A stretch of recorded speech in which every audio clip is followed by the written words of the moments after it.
Langit sore di atas pesantren Al-Anur tampak berbeda. Awan-awan bergelayut tenang, seolah menyimpan rahasia yang belum terungkap. Di halaman pesantren, para santri bergerak cepat namun teratur, menggelar tikar, menyusun kursi, mengatur pengeras suara.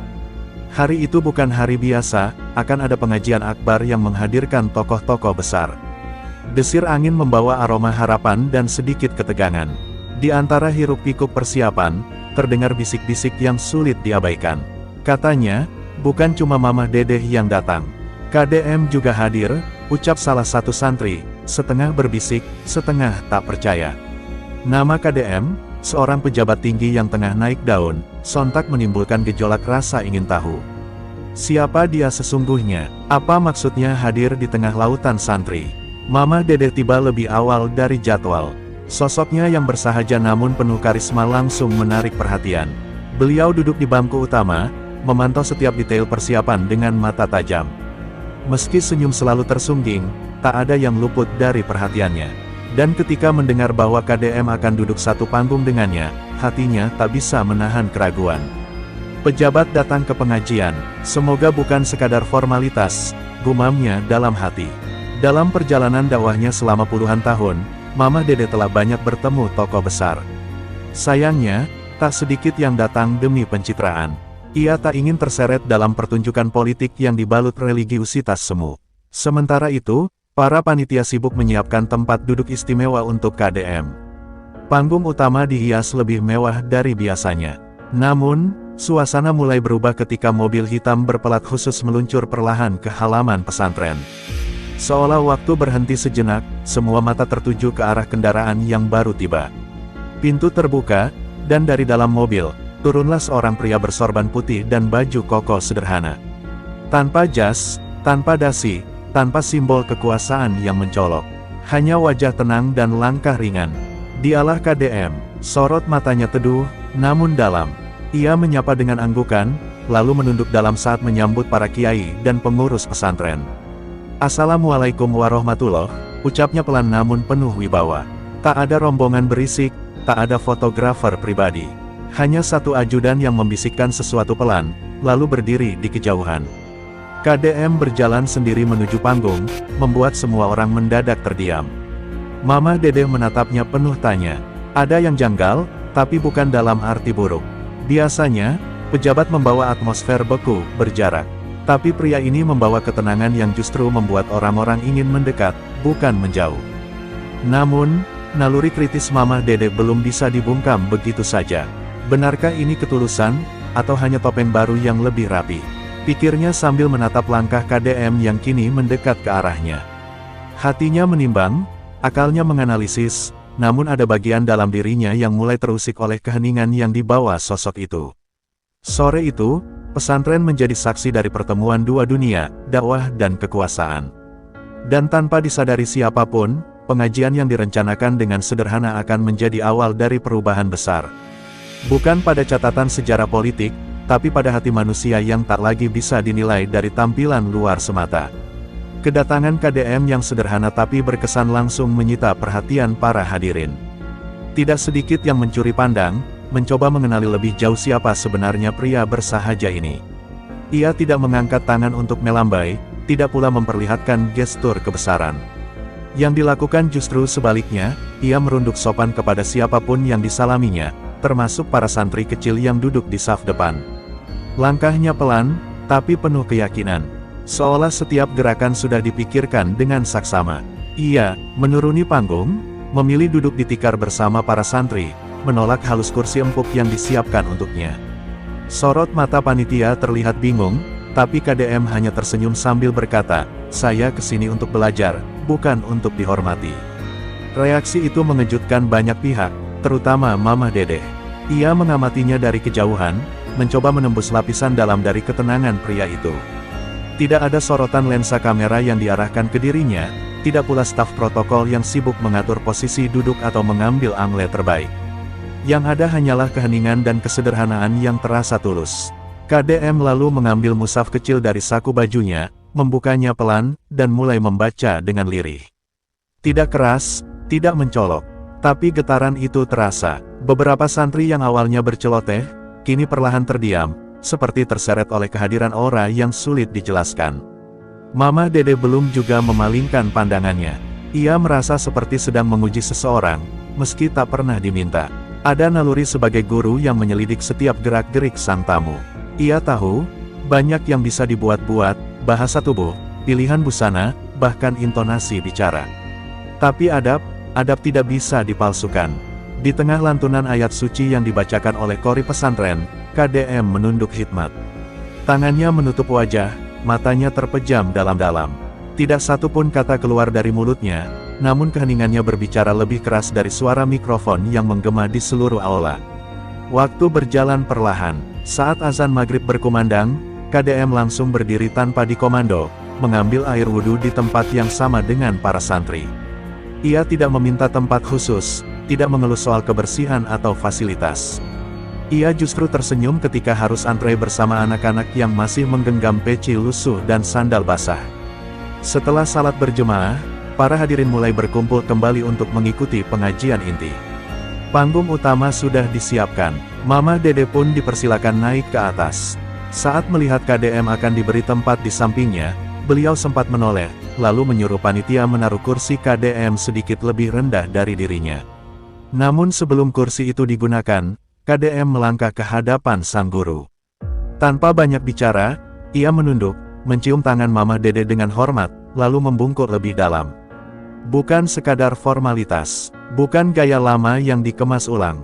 Ada keheningan yang tiba-tiba menyebar di aula ketika gerakan itu dilakukan. Seketika suasana berubah. Mama Dede terpaku. Ada kejutan yang tak pernah ia duga. Dalam pertemuan pertama itu, ia seperti tak lagi berhadapan dengan pejabat negara, tapi murid sejati yang datang dengan hati terbuka. KDM lalu duduk di bawah, di atas tikar biasa, tepat di sisi kanan panggung, menolak kursi empuk yang disediakan. Gemuruh dalam hati Mama Dede sulit dijelaskan. Ia mulai bertanya pada dirinya sendiri, apakah selama ini dirinya terlalu cepat menilai. Terlalu sering menaruh kecurigaan pada pemimpin, hingga lupa bahwa mungkin, hanya mungkin, Allah sedang mengirimkan satu yang berbeda. Sore itu berubah menjadi senja, dan senja perlahan menjadi malam. Tapi ada cahaya yang tak padam, menyala di hati setiap orang yang hadir.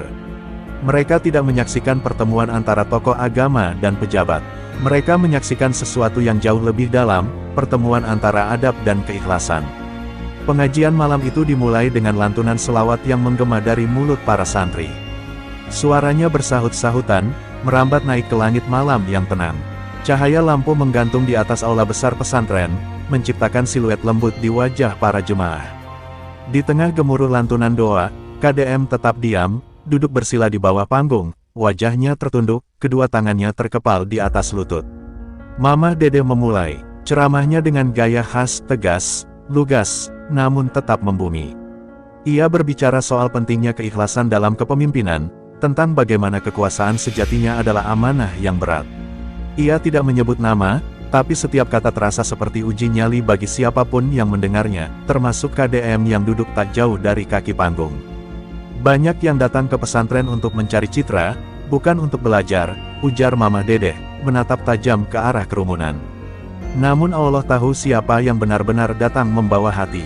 Suasana menjadi hening, tidak ada yang bersuara, tidak pula ada yang berani berpaling. Kata-kata itu terasa seperti belati yang perlahan menusuk nurani. Di tengah keheningan yang menggantung, KDM perlahan bangkit dari duduknya. Tanpa aba-aba, tanpa kata pengantar, ia melangkah pelan ke atas panggung. Para panitia tampak terkejut, beberapa mencoba menghentikannya dengan isyarat halus, namun pria itu tetap berjalan tenang. Mama Dede berdiri, wajahnya menyiratkan keraguan bercampur tanya. KDM mendekat, berhenti tepat di hadapan beliau, dan dalam gerakan yang sangat lambat, ia menunduk dalam-dalam. Tak hanya mencium tangan sang guru, tapi ia berlutut, lalu bersujud, kepalanya menyentuh lantai panggung pesantren, di bawah kaki ustazah yang selama ini dikenal keras terhadap para pemimpin. Seketika aula berubah hening, nafas-nafas tertahan, beberapa jemaah menutup mulut, tak percaya dengan apa yang mereka saksikan.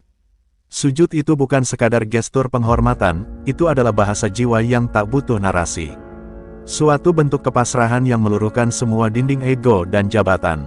Mama Dede tercekat, air mata mengalir begitu saja tanpa komando. Ia mundur selangkah, Namun tangannya meraih pundak KDM, mencoba mengangkat pria itu berdiri. "Cukup," bisiknya pelan, nyaris tak terdengar. Namun suaranya justru mengguncang batin yang hadir malam itu. KDM perlahan berdiri. Wajahnya memerah, matanya sembab. Tapi tidak ada malu di sana, hanya ketenangan yang menyelimuti. Ia tak berkata apa-apa, hanya menatap Mama Dede dengan tatapan seorang murid yang telah mendapatkan izin belajar. Tanpa perlu kalimat, malam itu menjadi pelajaran besar bagi semua. Tangis mulai pecah di sudut-sudut aula. Para santri menangis, bukan karena sedih, melainkan karena mereka baru menyaksikan sesuatu yang jarang, kerendahan hati dari seorang yang punya kuasa, namun memilih merunduk lebih dalam dari siapapun. Hati yang selama ini beku oleh skeptisisme, perlahan mencair. Mama Dede akhirnya bersuara, kali ini dengan nada yang sangat berbeda. "Saya sering berbicara tentang adab, tentang ketulusan. Tapi malam ini, saya justru diajari oleh seseorang yang tak saya duga." Suaranya bergetar, penuh haru. Ia menghapus air matanya, lalu berkata dengan mantap, "Saya bersaksi, engkau bukan sekadar pemimpin, engkau adalah pelita yang Allah kirimkan untuk membuka mata kami." Gemuruh takbir terdengar serentak. Tak ada yang memintanya, tapi semua berdiri, menghormati momen yang begitu langka. Sujud KDM telah meninggalkan jejak, bukan di lantai panggung, tapi di hati semua yang hadir malam itu. Dan sejak saat itu, suasana pengajian berubah. Bukan lagi sekadar rangkaian ceramah, melainkan peristiwa spiritual yang akan diceritakan ulang oleh banyak lisan, di banyak tempat tentang seorang pemimpin yang tidak banyak berbicara, tapi mengajarkan makna adab dalam satu gerakan. Setelah sujud itu, suasana tak kunjung kembali seperti semula. Waktu seolah berhenti berputar di aula pesantren Al-Anur. Para jemaah masih berdiri dalam diam, seakan takut gerakan kecil pun akan memecahkan momen sakral yang baru saja terjadi. Hanya helaan napas pelan dan isak tangis tertahan yang terdengar dari berbagai sudut. Mama Dede masih berdiri di atas panggung. Bahunya sedikit gemetar, bukan karena lelah, tapi karena haru yang begitu mendalam. Dalam hidupnya yang panjang sebagai pendakwah, tak terhitung berapa banyak yang ia temui, tokoh besar, pejabat, ulama, orang-orang biasa. Tapi malam itu, ia merasa baru saja menghadapi sesuatu yang mengguncang dasar hatinya. Ia menunduk, mencoba mengatur napas, namun air mata tak kunjung berhenti. Bukan karena kelemahan, melainkan karena tersentuh oleh sesuatu yang lebih dalam dari sekadar simbol. Ia merasa dihampiri oleh pelajaran yang tak bisa didapat dari buku atau mimbar, pelajaran tentang keikhlasan yang datang dalam wujud nyata. Banyak orang berbicara tentang adab, ucapnya akhirnya, dengan suara yang masih bergetar. Tapi hanya sedikit yang hidup dengan adab itu. Dan malam ini, saya melihatnya, dalam wujud seorang pemimpin. Kata-katanya menggema, mengiris pelan hati siapapun yang mendengarnya.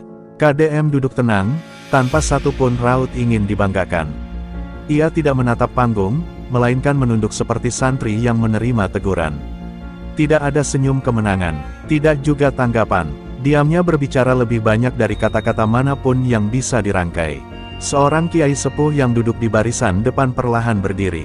Dengan suara berat, ia berkata, "Kita sering mengeluhkan kurangnya pemimpin yang punya hati.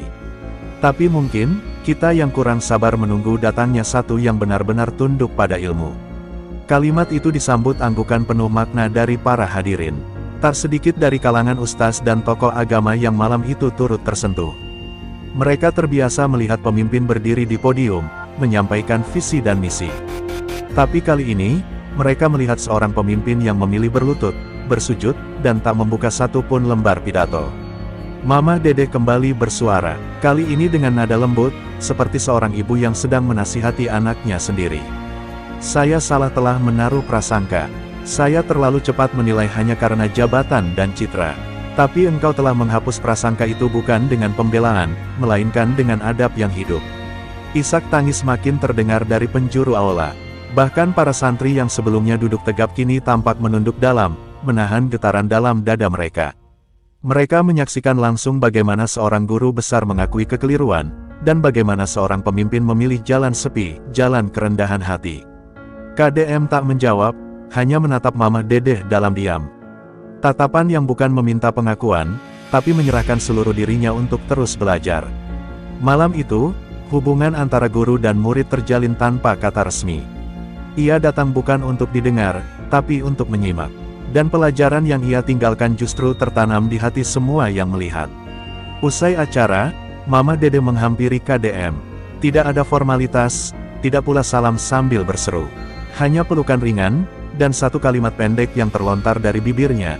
Engkau telah mengajarkanku sesuatu yang belum pernah aku temui, terima kasih, anakku. Dan malam pun menutup lembarannya perlahan. Langit pesantren dihiasi bintang-bintang yang bersinar lebih terang dari biasanya. Tapi kilauan paling tajam malam itu bukan dari langit, melainkan dari hati yang terbuka oleh adab, dan mata yang dibasahi oleh kejujuran seorang murid kepada gurunya. Fajar menyingsing perlahan di langit pesantren Al-Anur. Kabut tipis menggantung di antara pepohonan, menyelimuti kompleks pesantren dalam keheningan yang syahdu. Sisa-sisa malam sebelumnya masih terasa di udara, bukan berupa kemeriahan, melainkan ketenangan yang sulit dijelaskan. Seolah pesantren baru saja dilewati sesuatu yang suci dan abadi. Di sela kesibukan para santri yang bersiap untuk salat subuh, pembicaraan tentang KDM masih hangat terdengar. Beberapa dari mereka menceritakan ulang apa yang mereka saksikan, meski kisah itu baru terjadi beberapa jam lalu. Tapi cara mereka menceritakannya, dengan mata yang berbinar dan nada suara penuh kekaguman, menunjukkan bahwa peristiwa itu telah menjadi legenda hidup. Tak butuh waktu lama, jejak KDM mulai menempel di dinding-dinding pesantren. Bukan dalam bentuk foto atau plakat kehormatan, melainkan dalam perubahan kecil yang muncul diam-diam. Santri-santri kini lebih tertib menyambut guru, antre dengan sabar di tempat wudhu, dan menundukkan kepala saat berbicara dengan yang lebih tua. Seolah adab yang ditunjukkan KDM menyentuh mereka jauh lebih dalam dari ceramah manapun. Mama Dede sendiri masih menyendiri di ruang kecil dekat taman belakang pesantren. Di depannya tergeletak buku catatan lusuh yang biasa ia pakai mencatat materi ceramah. Namun pagi itu, tangannya tak bergerak menulis. Matanya hanya menatap kosong ke halaman kosong, sementara pikirannya melayang ke kejadian malam kemarin. Ia mengenang wajah KDM, wajah yang tidak mencolok, namun penuh keteduhan. Sosok yang ia sangka datang untuk sekadar formalitas ternyata justru meninggalkan pelajaran paling dalam hidupnya. Mama Dede menghela napas panjang. Ternyata, Allah masih menghadirkan pemimpin yang benar-benar paham bagaimana menjadi hamba, gumamnya pelan. Beberapa hari setelah acara, kabar tentang pengajian itu menyebar keluar pesantren. Bukan karena KDM mempublikasikannya, tetapi karena cerita itu mengalir dari mulut ke mulut, dari hati ke hati. Mereka yang mendengar pun merasa tersentuh, meski tak menyaksikannya secara langsung. Kejadian itu menjelma menjadi pengingat akan pentingnya kerendahan hati dalam setiap pelaku kepemimpinan. Salah satu hal paling mengejutkan terjadi seminggu kemudian. Sebuah video rekaman amatir yang diambil santri tanpa sengaja tersebar di media sosial. Potongan momen saat KDM bersujud di hadapan Mama Dede menjadi viral. Tapi yang menarik, reaksi publik bukan berupa puja-puji biasa, melainkan refleksi mendalam. Banyak yang mengaku menangis menyaksikannya. KDM sendiri tak memberi pernyataan apa-apa. Ia tak mengadakan konferensi pers, tidak pula menulis klarifikasi. Ketika ditanya oleh seorang wartawan dalam sebuah acara kenegaraan, ia hanya menjawab singkat, "Saya hanya murid yang sedang belajar." Lalu berlalu tanpa menjelaskan lebih jauh. Jejak itu terus tertinggal. Pesantren-pesantren lain mulai mengangkat tema adab dalam ceramah-ceramah mereka. Para guru lebih berani menegaskan bahwa ilmu tanpa akhlak hanya akan melahirkan kekosongan. Dan banyak orang mulai bertanya dalam hati, apakah pemimpin sejati memang harus seperti itu? Di pesantren Al-Anur sendiri, satu perubahan kecil mulai terlihat. Mama Dede, yang selama ini dikenal keras dan tegas, kini menyelipkan lebih banyak kelembutan dalam tutur katanya. Ia kerap menyebut KDM dalam ceramahnya, bukan sebagai pejabat, tapi sebagai teladan yang membuka mata batinnya. Dalam hidup, katanya suatu hari kepada para santri, kita akan bertemu banyak guru. Tapi kadang, Allah mengirim murid untuk mengajarkan sesuatu yang tak bisa kita pelajari sendirian. Para santri mencatat kalimat itu dalam buku masing-masing, menyadari bahwa mereka sedang menjadi bagian dari sejarah yang tak tertulis di buku teks manapun. Dan begitu kisah itu berakhir, yang tersisa bukan sekadar ingatan akan satu malam, melainkan warisan tentang nilai. Tentang bagaimana adab yang diam mampu menggema lebih keras daripada orasi. Tentang bagaimana kerendahan hati meninggalkan jejak yang bahkan waktu pun enggan.